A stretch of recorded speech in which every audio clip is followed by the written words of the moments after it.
Hello, bachcho. Let's read the question. The question says directions in the question. Two statements are given as statement 1 and statement 2. Statement 1, neurohypophysis produces two hormones called oxytocin and vasopressin. Statement 2, alpha cells secrete insulin while beta cells secrete glucagon. Option 1, both statement 1 and statement 2 are correct. Option 2, both statement 1 and statement 2 are incorrect. Option 3, statement 1 is correct and statement 2 is incorrect. Option 4, statement 1 is incorrect and statement 2 is correct. हमारे पास दो statements है। First statement में कहा गया है कि जो neurohypophysis है वो दो हार्मोन प्रोड्यूस करता है which are oxytocin and vasopressin. And second statement में कहा गया कि अल्फा सेल्स इंसुलिन को सिक्रीट करते हैं एंड बीटा सेल्स ग्लूकागॉन को सिक्रीट करते हैं। इस क्वेश्चन में हमारा की कॉन्सेप्ट है हार्मोन्स। हार्मोन्स होते हैं हमारी बॉडी के नॉन न्यूट्रिएंट बायोकेमिकल मैसेंजर्स जो हमारी बॉडी के किसी फिजियोलॉजिकल एक्टिविटी को रेगुलेट करते हैं या उसे ब्रिंग आउट करते हैं। अगर हम बात करें हमारी फर्स्ट स्टेटमेंट की अबाउट द न्यूरोहाइपोफाइसिस, तो न्यूरोहाइपोफाइसिस किसका पार्ट होता है? Of the pituitary gland.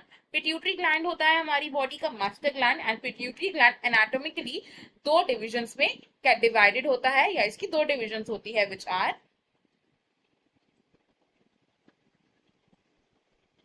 adenohypophysis and second is the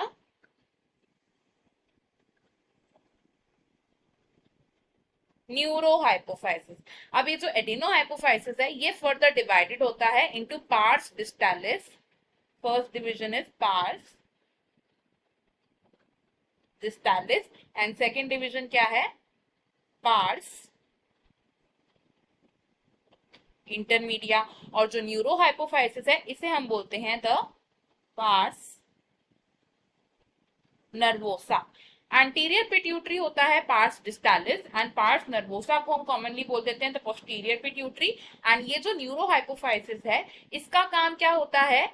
ये स्टोर करता है एंड रिलीज करता है दो हाइपोथैलेमिक हार्मोन्स को। It stores and releases to hormones produced by